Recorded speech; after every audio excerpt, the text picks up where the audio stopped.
नमस्कार दोस्तों, welcome back to my channel friends. मैं आप सबका अपने चैनल स्टॉक्स फॉर लाइफ पे बहुत स्वागत करता हूं। Welcome to STFL family.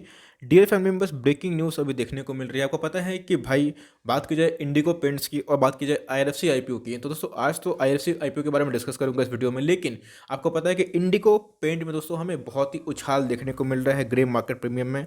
लेकिन दोस्तों आईआरएफसी आईपीओ वैसा नहीं कर पा रहा है। लेकिन दोस्तों इसी बीच में एक बड़ी खबर ये आ रही है कि एंकर पार्टिसिपेंट है दोस्तों। जो एंकर पार्टिसिपेंट क्या होता है, मैं आपसे पूछना चाहता हूं दोस्तों कि ऐसे लोग, ऐसे बड़े बड़े इन्वेस्टर्स जो आईपीओ को पहले ही से ही बुक कर लेते हैं, उनका दोस्तों एक अलग कोटा होता है। और वो क्यों करते हैं कि भाई मार्केट में जो रिटेल इन्वेस्टर है उनका कॉन्फिडेंस बूस्ट हो दोस्तों। और अभी की बात की जाए तो चौंकाने वाले नंबर सामने आए हैं और एंकर पार्टिसिपेंट का जबरदस्त नंबर दिखाई पड़ रहा है। तो एंकर पार्टिसिपेंट ने कितने, मीन्स एंकर पोर्शन की बात की जाए तो कितने पार्टिसिपेंट उत्साही दिखाई पड़ रहे हैं और क्या हमें रेस्पॉन्स दिखाई दे रहा है दोस्तों, तो वही बताऊंगा। और जो करंट जो ग्रे मार्केट प्रीमियम चल रहा है वो क्या चल रहा है। और आपको पता है कि 18 तारीख से इनके जो आईपीओ है वो स्टार्ट हो रहे हैं। दोस्तों आपको पता है कि मैं अप्लाई करना एकदम सोच लिया हूँ, मैं करूँगा ही, बिकॉज मुझे ये वैल्यूएशन काफ़ी अट्रैक्टिव दिखाई पड़ रहे हैं। 10 के नीचे का पी है दोस्तों, जो कि बहुत ही वैल्यूएशन के वाइज बहुत ही अच्छा है। और ये दोस्तों ये एक ऐसी कंपनी है जिनके कोई भी एनपीए नहीं होते हैं। एनपीए क्या होता है? Non performing asset. ऐसा कोई भी कंपनी नहीं दोस्तों, चाहे बैंक की बात की जाए, फाइनेंस की बात की जाए, जिनके एनपीए ना हो। दोस्तों ये पहली कंपनी है जिनके कोई भी एनपीए नहीं है और गवर्नमेंट इनको हमेशा लिक्विडिटी देते रहेंगे। तो आपको अगर कंपनी में भरोसा है तो निवेश क्या बहुत ही अच्छी अपॉर्चुनिटी दिखाई पड़ रही है। बिकॉज दोस्तों वैल्यूएशन मुझे अभी भी अच्छे दिखाई दे रहे हैं। अब फटाफट दोस्तों न्यूज़ को देखते हैं, बिकॉज मैंने तो प्रतिक्रिया साफ कर दी है, मैं तो एकदम थम्स अप दिया हूँ इस आईपीओ को। लेकिन इनके एंकर पार्टिसिपेंट का क्या रिस्पॉन्स है उसको देख लेता हूँ। गाइस आप देख सकते हैं कि फाइनेंशियल एक्सप्रेस का आर्टिकल, दोस्तों क्रेडिट इनका ही है, मेरा नहीं है। तो IRFC manages to raise rupees 1389 crores from 31 anchor investors ahead of the IPO। Guys ये बहुत बड़ी न्यूज़ है, बिकॉज आपको पता है कि 4600 करोड़ का आईपीओ आने वाला है।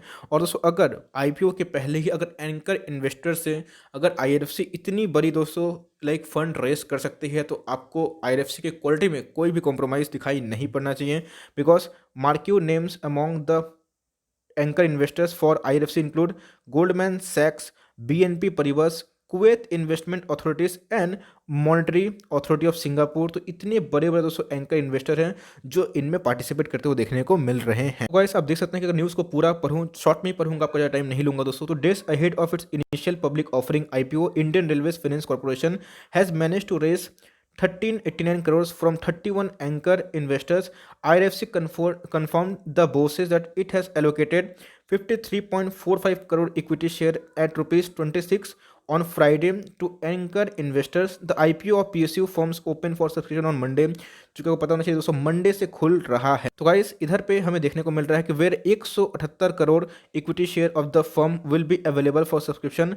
IRFC with the first IPO of 2021 as it looks raised 4633 crores through a fresh issue and an OFS by the President of India through the Railway Ministry। आपको पता है कि प्रेसिडेंट ऑफ इंडिया का नाम क्यों है? चूंकि दोस्तों ये एक सरकारी कंपनी है और इसका जो कर्ता धर्ता है वो कौन है? Government of India.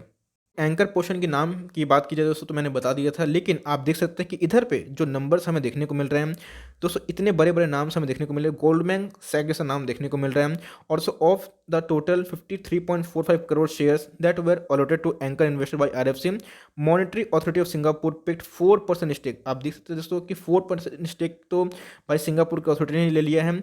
बीएनपी परिवार की बात की जाए तो हमें 3.5% के लगभग दिखाई पड़ रहा है। और उसका जो कुवैत की इन्वेस्टमेंट अथॉरिटी है उनको 28% के लगभग दिखाई पड़ रहा है। और गोल्डमैन सैक ने भी दोस्तों 2% से ऊपर स्टेक ले लिया। गाइस बात की जाए एंकर इन्वेस्टर्स तो वो बहुत ही उत्तेजित दिखाई पड़ रहे हैं, उत्साहित भी दिखाई पड़ रहे हैं और सही में होना भी चाहिए। बिकॉज दोस्तों मुझे लगता है कि ये आईपीओ हो सके कि जीएमपी इनके उतने अच्छे ना हो, लेकिन लॉन्ग टर्म इन्वेस्टर्स की बात की जाए तो मुझे दोस्तों इस आईपीओ में बहुत दम दिखाई पड़ रहा है। ऐसा मैं क्यों बोल रहा हूँ आपको बताया कि पहली कंपनी है जिनके कोई भी एनपीए नहीं है। उसके बाद दोस्तों इनके जो प्राइस टू अर्निंग की बात की जाए 10 से कम है।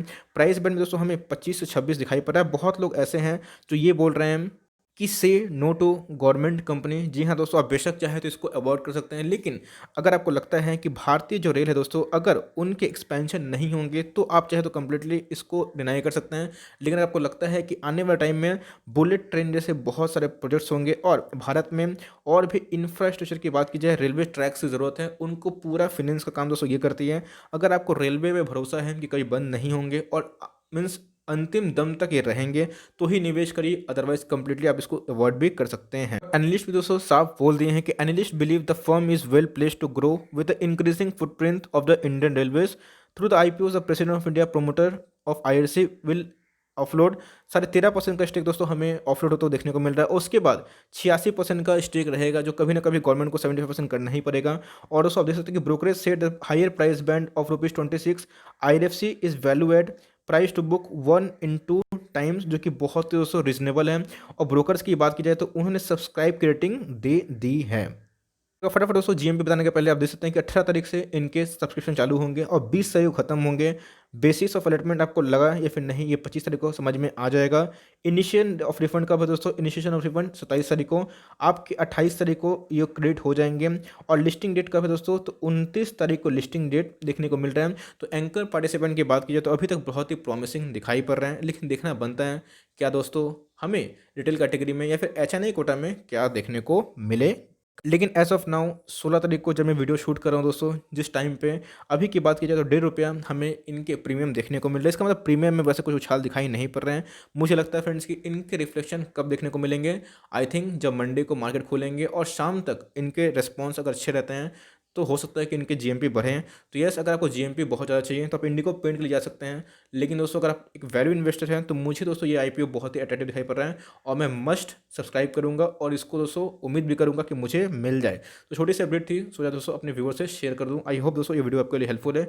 अच्छी लगी तो एक लाइक कर दीजिएगा। चैनल फर्स्ट टाइम दोस्तों याद से सब्सक्राइब करना ना भूले। फर्दर कोई डाउट है उसको ड्रॉप करिए। कोई स्टॉक का रिव्यू चाहिए उसका नाम भी जरूर ड्रॉप करें। Would love to make a video on your demand. तो गाइस मिलते हैं जल्दी ही, तब तक के लिए bye. Thanks for watching friends, God bless you all.